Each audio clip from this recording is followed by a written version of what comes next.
Hi there. You ready to go home? Let's go home.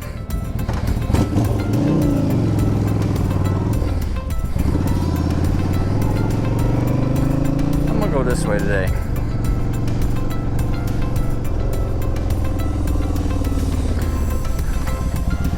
It is back to school time, and in the 4-H world that means we are running like crazy.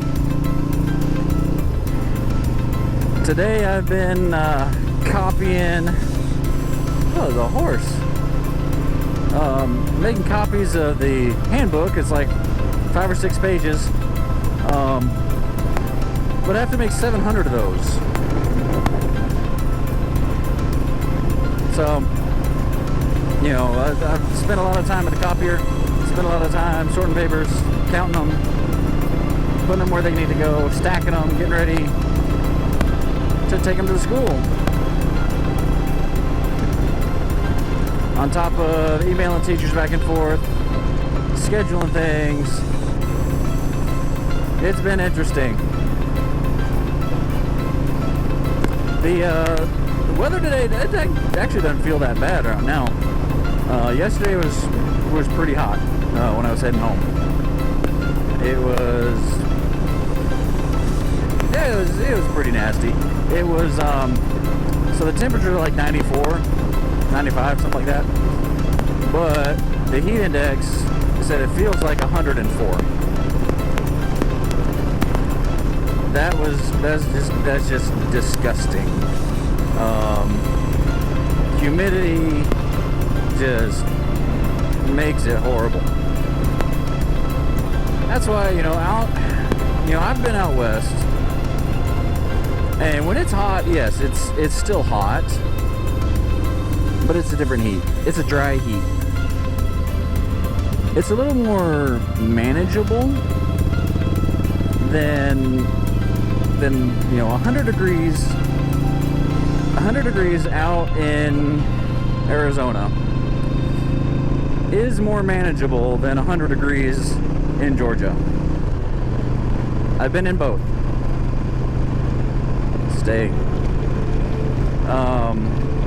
So I'm fairly confident that I can say from personal experience, it is better. Summer, 100 degrees out west is better, more comfortable than 100 degrees in Georgia. And the humidity is what makes that difference, because the humidity makes you feel hotter.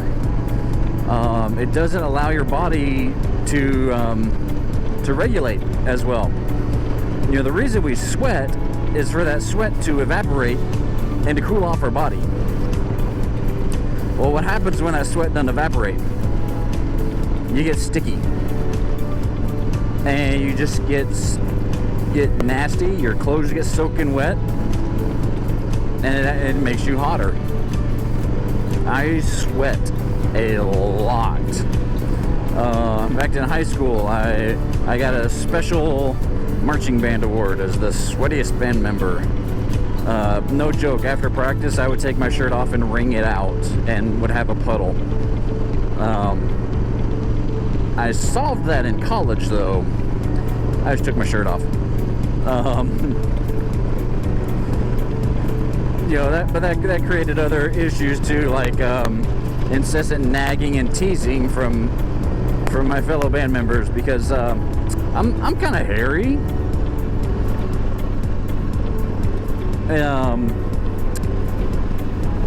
Definitely have a lot of body hair, and I'd still sweat, I'd still be hot and everything, and people would joke, my friends mainly would say, you wouldn't sweat as much if you took your sweater off.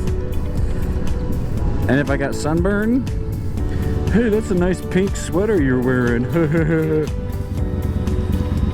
So yeah, a tree fell down.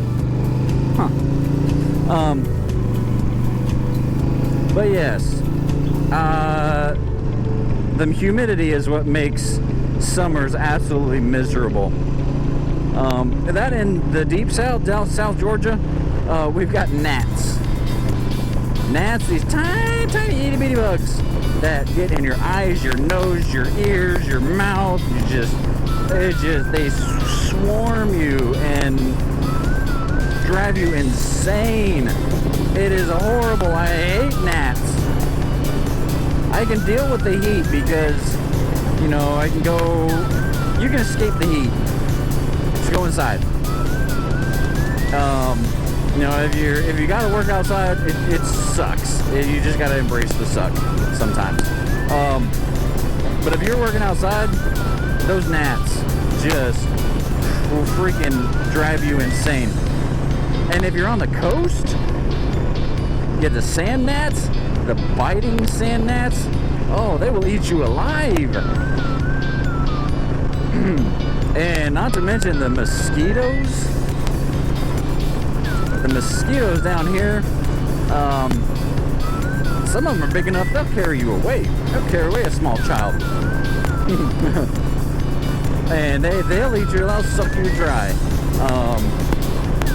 My wife especially, she will walk outside for 30 seconds and have 3 bites.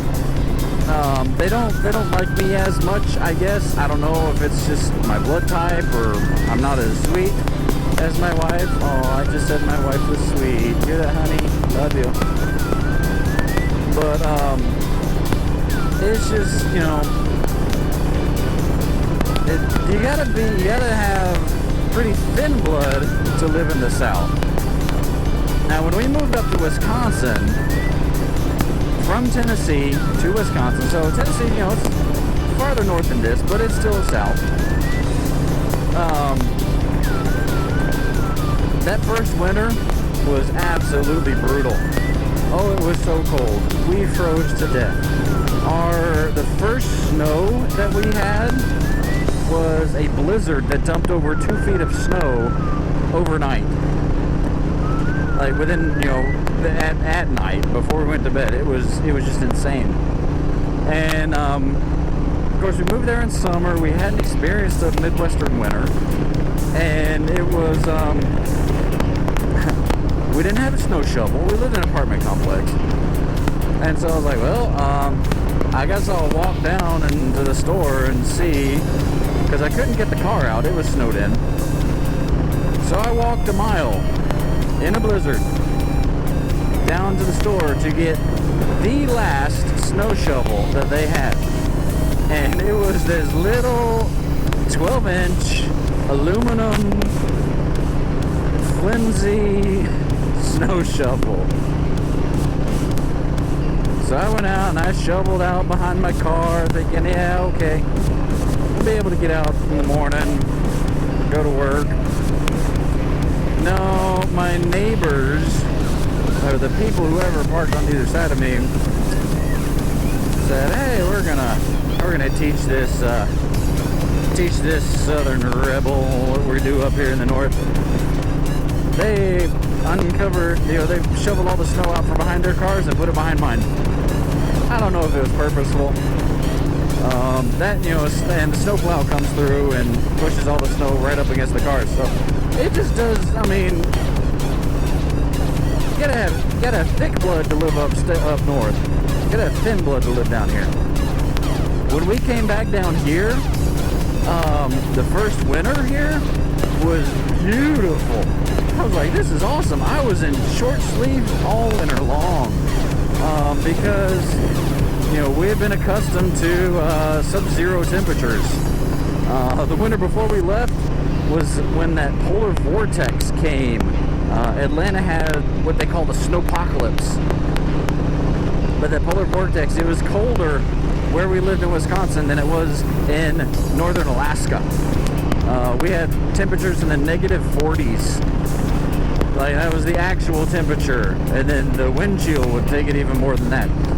And I was working for Delta Airlines outside, loading planes in that mess, in the snow and the driving sleet and negative 40. It was just, it hurt. But then coming down here, the next winter, I thought it was great. I think there were maybe 2 days I put on a light jacket in the morning.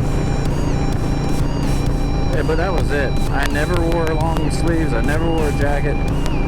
You know, now being down here for 4 or 5 summers, I'm back accustomed to this, to the South again. You know, the summers, the winters here, you know, get a little chilly now for me.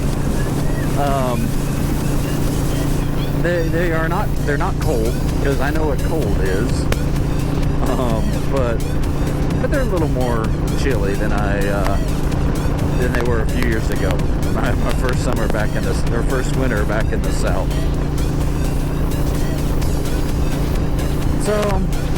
So yeah, living in the South, summers suck. Living in the Midwest, the winters suck. Now I know, I finally think I understand a little bit of the idea behind the snowbirds. You old people who live in the South in the winter and move to the North in the summer. It is beautiful. The summer we left Wisconsin, it was, I think, 2 days that whole summer broke 90 degrees. Other than that, mid-80s, low humidity, it was gorgeous. And, you know, down here, we might have 2 days that get, in the winter, might have 2 days that get below 20 degrees. Well, no, sorry, below 30 degrees. I don't remember if we've ever had teens. I think we have down here. It did snow. We did have snow once. I think 2 years ago, and it snowed a good amount for the South. About 4 inches in some places, and but the surprising thing for me was it actually stuck around for a few days. I think we had like three days where the snow was still on the ground before it warmed back up and finally melted it. So that was pretty cool. Made a snowman, made some snow angels, and said, thank goodness I don't have to get my snowblower out. Now in Wisconsin, I had an awesome snowblower. I do kind of miss that. It was an old John Deere 8 horsepower snowblower. That sucker would chuck the snow about 40 feet.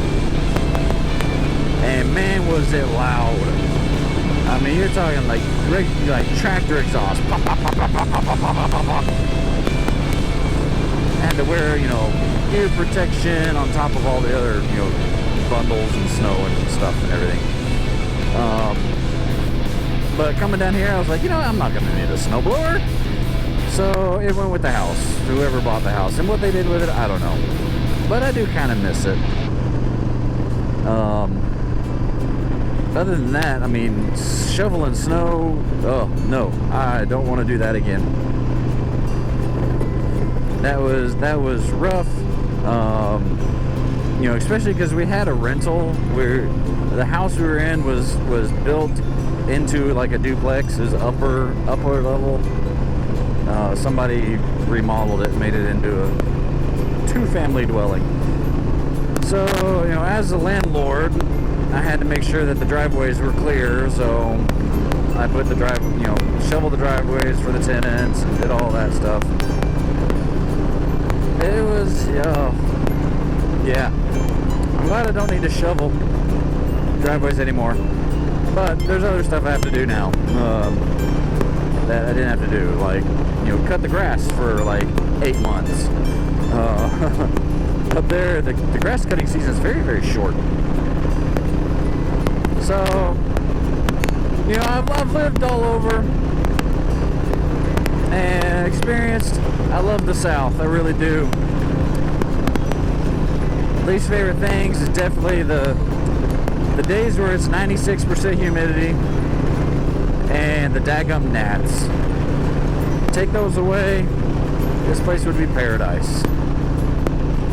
So that's my take on living in the South versus the North.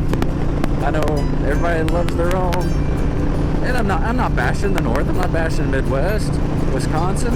Loved it there. Just, you know, different type of person. There's some people down here that would not survive up there. So take that for what it's worth. My name's Tuba Billy. Be sure you subscribe and like, thumbs ups, notification, all that mess. Help me out. I'm trying to build my YouTube channel. Spread the word. Tuba Billy is out, and I'm here to entertain you, I guess. I'm here to have fun. This is my therapy session, as my wife calls it. So, I hope y'all have a wonderful day. Be excellent to each other. Party on, dudes. Tuba Billy signing out. God be with you till we meet again. You know, even wearing all the leather down the south is not that bad when I'm moving. But when I sit like this, I've got the heat coming off the engine, roasting my butt, and just the general, just the wind just stops, and so it gets hot. It's kind of uncomfortable. But then once we're going, it's not so bad.